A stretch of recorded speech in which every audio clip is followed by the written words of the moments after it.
Hi, this is Dr. Emily Stranning with AR, and I'd like to say hello to all of our friends in North Carolina. There's a lot of interesting work going on in this state to build resilience. I know Raleigh, for one, is currently investing a lot of money to prepare for our RCP 4.5 future. Let's check out the forecast, see what we're up against. The first thing we're going to look at together is projected sea level rise. For your area, we're going to expect between 1.5 and 2 feet of sea level rise by mid-century, and that's on the high end. Those are high-end models. And maybe 3 feet by the end of the century under the RCP 4.5 pathway. Just so that you have some background on what we're looking at. You might have seen in the popular press figures like 6 feet of rise, 8 feet of rise. They're just not realistic under our most likely future. We're up against enough of a problem without making it any scarier than it is. Let's take a look. We're going to use the NOAA sea level rise viewer, and you can check out the link in the description of this, zoom in right on your area. So if we're going to model 2 feet of rise by mid-century, and remember, that's probably higher than it's really going to be, we can see there are going to be pretty dramatic changes along the coast of North Carolina. But this big picture really obscures the fact that there are many places with huge resilience potential in the state, even on the coast. If you've checked out my Florida video, you've probably seen that the Florida Keys are by and large not having a future under our most likely future. It's very sad. They're going to go under the waves. But the Outer Banks have a very different story. We're going to look at a hard part first. We're going to look over at the Cape Hatteras seashore, where we can see that a landscape that is really enjoyed today, a beloved landscape, pretty town, nice development, is going to be inescapably changed under our most likely future. But this is not a universal outcome as we look at other seaside communities in North Carolina. Let's look just a little way away. Here we go, down by Morehead City. Here we can see relatively little incursion in populated areas. We can see a lot of beach preservation. We can see over by Cape Lookout, a lot of beach preservation on this other national seashore. So this is an area where there's fantastic resilience potential. And as we zoom back out, let's go and look up sort of by the northern part of the Outer Banks. Over here by Kill Devil Hills. There we go. Area with a historical and cultural significance, right? If we model 2 feet of rise, we do see that many areas that currently absorb storm surge will be inundated, but there's very little threat to housing stock, to the memorial, to many places that are quite iconic when we think about the North Carolina seashore. So I know that I'm a glass half full type, but when we compare this coastal outlook to other beautiful coastal areas, it makes me feel better thinking about how much can be saved. And I was not anticipating that so many parts of North Carolina's coast would have great resilience potential. So I hope that you're able to take some positive from that. And we do have to remember that this visual is just sea level rise. So storm surge, it's going to be more intense. It's going to be higher than those projections. Let's look at the hurricane models really quick from the National Climate Assessment to sort of get a little bit of thinking about the storm surge.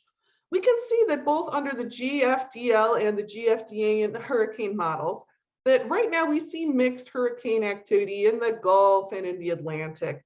We can see that both of these powerful models agree that the hurricane activity is going to start clustering closer to the Gulf. And if you live in Florida, if you live in the Gulf, these are very alarming because you can see how much more wind damage you expect in Gulf areas. But it looks like more and more of the hurricanes that are going to impact North Carolina will probably not be direct hits, but will be hurricanes that hit in the Gulf and then didn't exactly peter out, and they come and dump a bunch of rain over in the Carolinas. So thinking about that, and it's a trend we've already started to see, right? You've already had some very high precipitation events in North Carolina. It's going to give us an image of where we need to build resilience in the future. The model for the hurricanes, it's concerning, but it's not as outright alarming as it could be and as it is for our friends in the Gulf. So I want to move away from the coast before I talk more about this heavy rain. Most of the population in your state is inland. Let's get some information that looks at the state as a whole. Check out how the summer and the winter are going to change. For those, we're going to use the USDA heat zone and agricultural zone maps. This is the heat zone map here. These colors represent how many days over 86 we've seen in the state based on historical data from 1980 to 2009. So historically, the mountains are cool. Things get warmer as you get into the coastal plain, and then you cool off a little bit from the sea breeze, right? Let's look at mid-century under the RCP 4.5 pathway, a very doable, gradual reduction in emissions. We do see some change, right? Across most of the state, we see about a month of increased potential for heat in the summer. So you go from about 3 months of days over 86 to 4 months over 86, from 4 months over 86 to 5 months over 86, depending on if you're in the lighter or darker area. And that if we switch back and forth, these are pretty much tracking with expectations. So wherever you are, if you're outside of the mountains, you would expect another month of heat by mid-century. Let's take a look at that mountain change, and we do see pretty good conservation there. You're talking about a change of weeks, maybe another week or two rather than a month. And that's very hopeful news for the mountains. These eastern mountains, Appalachia in general, has one of the better resilience outlooks in the entire country. The western mountains are not holding the cool by and large, as well as the eastern mountain chain. It's very hopeful to see potential for preservation of beloved landscapes, both in the mountains and the sea for North Carolina. Moving over to the winter temperatures, here we are looking at current plant hardiness zones in North Carolina. We can see some zone 6, zone 7, and zone 8 as we approach the sea. Let's see how that's going to change by mid-century under RCP 4.5. Pretty good conservation, honestly. We have some loss, some retreat of zone 7, a more consistent zone 8, but a lot of your agricultural plain here that's currently zone 8 is going to stay zone 8. We notice some conservation of winter cool in the mountains. It's not too bad, honestly. And we see some zone 9 emerging over here by the coast. And let's zoom back to contemporary map and see where we see zone 9 beaches right now, and it's by Savannah and Charleston. And if you look back at summer temps, that tracks as well. So if you're thinking about how the coastline might change here in North Carolina, you could use contemporary visit to Charleston or Savannah to get an image for that. And that's helpful for not feeling too scared, because I don't know about you, but when I visited those cities, I found them to be very beautiful places. When we look at the changes that are in store for North Carolina, we're not talking about something that's outside of human experience. We're talking about a shift towards a well understood climate with beautiful plants and with a lot of potential for continuing many local cultural traditions. So let's check out projected precipitation changes as well. I know we already hit on the fact that they're pretty heavy and that's looking pretty bad. And you know, we can't tell what the weather is going to be 3 months from now. So we of course also don't expect that we're going to be able to tell you accurate weather report 3 decades from now. But what we can look at is trends. And we have seen some real trends from the 50s forward, especially in heavy precipitation in the Southeast. So if we look here at North Carolina, and don't forget this key, it always trips me up. I would think with precipitation that blue would be more, like more water. It's not, it's less. The red is an increase in precipitation. We can see this pretty clear line here where we've got the wet side and the dry side of the mountains. And we notice a lot of these dark red circles. Those dark red circles indicate more deluge type rains. So we can see that there's a trend towards a lot of deluge up here in this part of the North Carolina. And we see this little conserved area with relatively light circles. I think that's a very hopeful area for agriculture. We also saw that that part of the state had fairly little change when it came to plant hardiness zones. So nice if you're a pastoralist like me, right? Thinking about those heavy rains and how bad they are, we don't have to look into the future.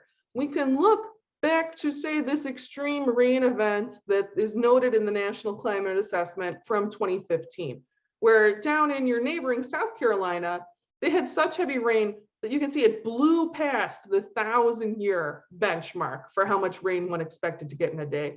And already we've met, and I've heard in some places exceeded, the 500-year mark for heavy rain. So when we talk about building resilience to these deluges, these like extreme tropical deluges of the future, you've got a real infrastructure challenge.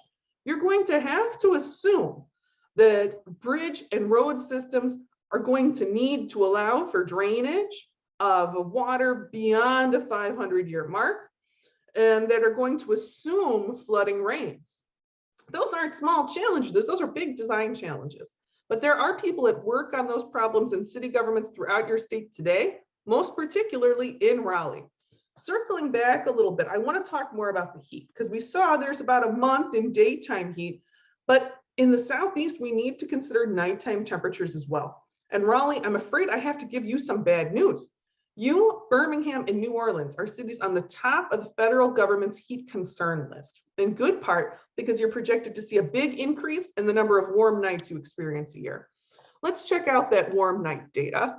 Just a second here. I want to show you the number of historic warm nights in North Carolina, which you might be familiar with in your body. That in most of the state, it's pretty unusual to have a night that doesn't cool off below 75 degrees. There's some places near the coast that might stay warm at night for a couple of weeks in the summer. But if we come down here and we look at the number of nights with a minimum temperature greater than 75, mid-century and end of century under RCP 4.5, we can see some hot spots are really emerging around Raleigh-Durham, right? This is an area where historically, remember, we just looked at that picture, no warm nights, and you're moving up to maybe a month and a half of nights over 75.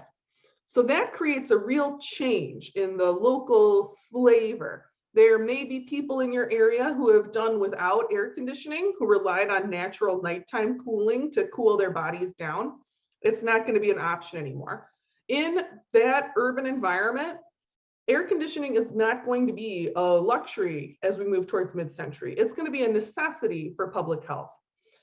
Those warmer nights also are going to have an impact on agriculture. Now, just as an aside, I'm sure that if you are up in the mountains, you've noticed that the warmer night trend does not impact you. That's another area where we see great conservation in the Eastern Mountains, decent winter conservation, decent summer conservation, and decent nighttime temperature conservation. But for the rest of North Carolina, particularly as you get closer to the sea, those warmer nights are going to have a big impact on your ability to grow cash crops. Soy in particular will experience reduced yields under these projections. You often have daytime temperatures that could push yields down in North Carolina, but it hasn't been a big problem because plants have been able to use cool nights to engage in pod fill, to engage in growth. With the projected loss of those cool nights, you're going to need a shift towards crops that can tolerate really warm temperatures. I'm happy to say there is more good news on that front for North Carolina than for many states experiencing this type of warming. Many of your current top crops, like sweet potatoes and bell peppers, are very tolerant of the type of heat you're projected to see. So in your state, I think the agricultural transition has the potential to be less abrupt, using more of the skills your farmers already have than in some other parts of the southeastern region. There are many places in your region where we are looking at change on a much more dramatic scale than here in North Carolina. So let's take a few minutes and try and pull these threads together. By 2050, North Carolina will have changed considerably with a longer, warmer summer and in many places, substantially warmer nights. As we think about cities that feel similar today to what you'll feel like in the future, you should consider Savannah and Charleston. Very different from how North Carolina feels today, but they're beautiful cities. We're not talking about an inherently terrifying transition. We're talking about a transition where we have cultural models. You also have potential for a smoother agricultural transition in North Carolina than many of your neighboring states. And although some of your coastal communities will suffer, there will be loss and grief, you do have some of these special places, beautiful seaside places with wonderful conservation potential. And if you want some really good news, you just got to look to the western edge of the state as you approach the mountains. You may have seen me highlight that notable conservation potential in previous videos. It is just excellent. Your biggest threats in North Carolina are going to be dealing with those extreme rains and with changes to the coastal areas due to sea level rise. Those are big challenges, hard stuff, but you're already at work and there's a lot you can do to prepare. I would say that North Carolina has a strong resilience outlook, and I hope you're able to take in not just that there will be changes and that there will be loss, but that you have a real shot at preserving some of the most beloved places and landscapes in your state and passing them on to future generations. Strong resilience outlook if you put in the work. Very strong. This is Dr. Schoening with AR signing out. Please like and subscribe. Help get the message out there. There is hope. We can prepare for what's coming. Let's get ready.